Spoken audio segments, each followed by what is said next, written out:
Meghan Markle et le prince Harry sont devenus libres de conclure des accords financièrement rentables après avoir démissionné en tant que membres actifs à temps plein du cabinet au printemps 2020. La commentatrice royale Angela Levin estime qu'il est très peu probable que le duc et la duchesse de Sussex reviennent un jour dans le giron royal s'ils ne réussissent pas avec leur travail principalement basé aux États-Unis. Le biographe, auteur de Camilla, From Outsider to Queen Consort, pense que le roi Charles aimerait voir son fils cadet revenir au Royaume-Uni en tant que royal travaillant à plein temps car il a toujours aimé Harry. Cependant, elle ne croit pas que Meghan et Harry, qui ont démissionné en tant que membres supérieurs de la famille royale fin mars 2020 et ont depuis poursuivi leur propre travail caritatif et leurs propres accords commerciaux, y compris avec les géants du streaming Netflix et Spotify, choisiraient avec plaisir pour retourner dans la firme. Elle a déclaré à express.co.uk, « Eh bien, je suis sûre que le roi Charles aimerait que les Sussex reviennent parce qu'il a toujours aimé Harry et si vous êtes père, vous aimerez toujours votre enfant, même si vous n'aimez pas ce qu'ils font. Il devrait faire la queue, ce que je ne pense pas que Meghan veuille faire. » Se référant aux réclamations du duc et de la duchesse de Sussex contre le cabinet dans certaines de leurs interviews et apparitions, Madame Levin a ajouté. Je pense qu'il devrait s'excuser abondamment, ce que je ne sais pas s'il le ferait. Personnellement, je ne pense pas qu'ils pourront le faire, mais s'ils constatent que les gens n'achètent pas leurs histoires, je veux dire, je ne sais pas combien d'histoires supplémentaires vous pouvez raconter sur votre vie, qui sait, ils pourraient venir retour. Mais je ne pense pas qu'ils reviendraient en rampant. Je ne pense pas non plus qu'ils seraient les bienvenus dans ce pays, car cela signifierait qu'ils ont vraiment échoué.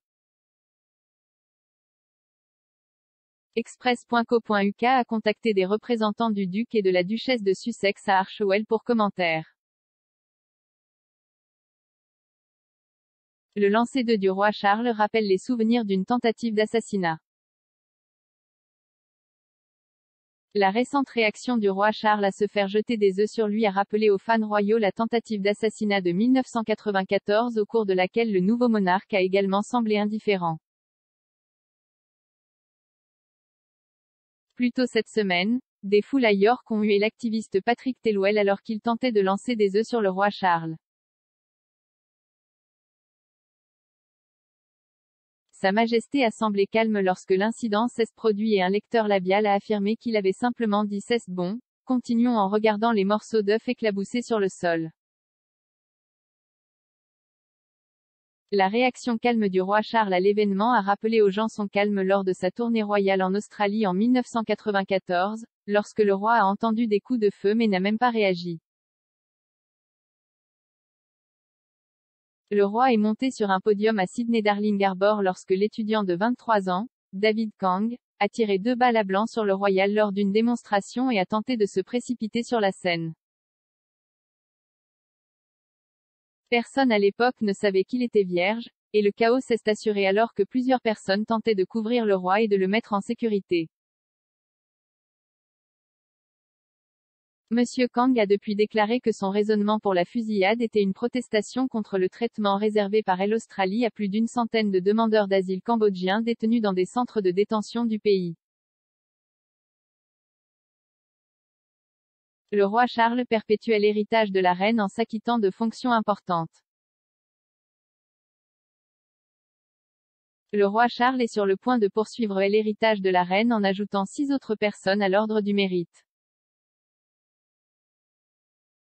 L'Ordre du Mérite a été fondé il y a 120 ans en 1902 par Édouard VII et est le cadeau personnel du monarque pour ceux qui ont grandement contribué aux arts, aux sciences, à la culture ou à l'armée. Il est extrêmement prestigieux car il ne peut y avoir que 24 membres vivants à la fois. Ce sera la première fois de son règne que le roi Charles exercera son devoir de souverain de l'ordre et nommera les personnes choisies par la reine Elisabeth. Parmi les personnes choisies figurent la baronne Floella Benjamin et l'experte en soins infirmiers Dame Elisabeth Anyonwu, qui sont toutes deux devenues les premières femmes noires à recevoir cet honneur. 4 des 6 nouveaux membres sont issus de minorités ethniques et le nombre de femmes nommées est également passé de 2 à 5 membres. Les autres choisis par la reine Elisabeth sont Sir David Adjaye, un architecte, Sir Paul Nurse, un biologiste cellulaire, le Dr Venki Ramakrishnan, un biologiste moléculaire, et Margaret Macmillan, une historienne canadienne. La princesse Margaret a déclenché une réaction folle après un moment intime. La princesse Margaret a dû faire face à l'opinion publique et à la pression de l'intérieur de la monarchie après que sa relation avec le capitaine de groupe Peter Townsend soit devenue connue. La princesse Margaret s'est empêtrée dans une relation amoureuse avec l'ancien écuyer de son père alors qu'elle avait à peine la vingtaine. Alors que les aides royaux avaient soupçonné la nature de leur lien, le couple a été contraint de révéler leur relation en raison d'un moment intime qu'ils ont partagé après le couronnement de la reine en 1953. La commentatrice royale Roberta Fiorito a noté que le moment avait envoyé des chroniqueurs royaux à l'époque furieux et les avait mis Margaret et Peter Townsend sous les projecteurs. S'adressant à Royally Obsessed, Madame Fiorito a déclaré: le roi la voit être porté dans les escaliers après une fête de Peter Townsend.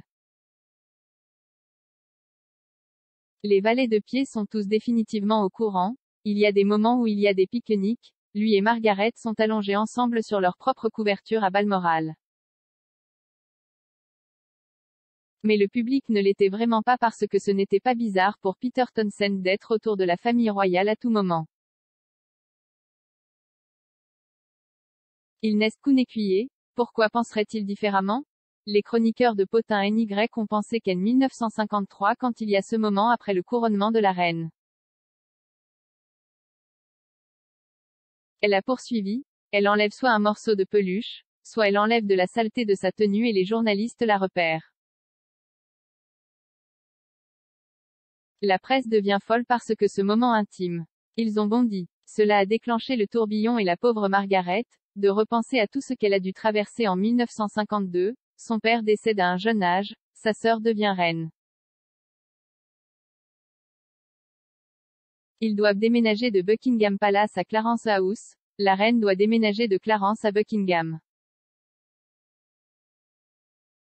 Peter Townsend divorce de sa femme en 1952, elle est si jeune. Les familles Gloucester et Kent sont devenues la colonne vertébrale de firme. Le mois dernier, il a été rapporté que le roi Charles III avait décidé de ne pas poursuivre ses plans d'amincissement de la monarchie et maintiendrait plutôt le nombre de membres de la famille royale en activité à 11. La décision de Sa Majesté va à l'encontre de nombreux critiques et commentateurs qui ont émis l'hypothèse au fil des ans que le monarque rationaliserait la liste des membres de la famille royale exerçant des fonctions officielles. Pendant des années, des rapports ont été publiés selon lesquels le roi Charles voulait une famille royale plus petite, ce qui ferait de son opération une machine plus légère avec moins de commérage. L'expert royal Gilles Brandress a même déclaré précédemment à express.co.uk: je pense qu'à l'avenir, nous allons revenir à une monarchie beaucoup plus allégée. Comme d'autres, Monsieur Brandress a prédit que Charles, sa femme et épouse la reine Camilla, la princesse Anne, le prince Édouard, Sophie, la comtesse de Wessex, le prince et la princesse de Galles seraient mis en avant dans cette nouvelle version de la monarchie. Les 7 magnifiques étaient le surnom donné à l'équipe de la famille royale censée prendre la tête sous le règne de Charles. Cependant, avec le nombre restant à 11, il y a 4 autres membres de la famille royale qui continueront à assurer leur service public: le prince Richard, duc de Gloucester, Birgit, duchesse de Gloucester, le prince Édouard, duc de Kent et la princesse Alexandra. Le duc de Gloucester, le duc de Kent et Alexandra sont tous des cousins germains de feu la reine Elisabeth II. Richard est le deuxième fils du prince Henri, duc de Gloucester, tandis que Édouard et Alexandra sont 2 des enfants du prince George, duc de Kent, tous deux frères cadets du roi George VI. Par rapport aux autres membres de la famille royale en activité, les cousins de la reine ont tendance à passer inaperçus, la couverture médiatique se concentrant rarement sur leur travail et leurs engagements. Cependant, certains experts ont noté l'importance de cette ancienne génération de membres de la famille royale, soulignant leur engagement à leur service et à la monarchie.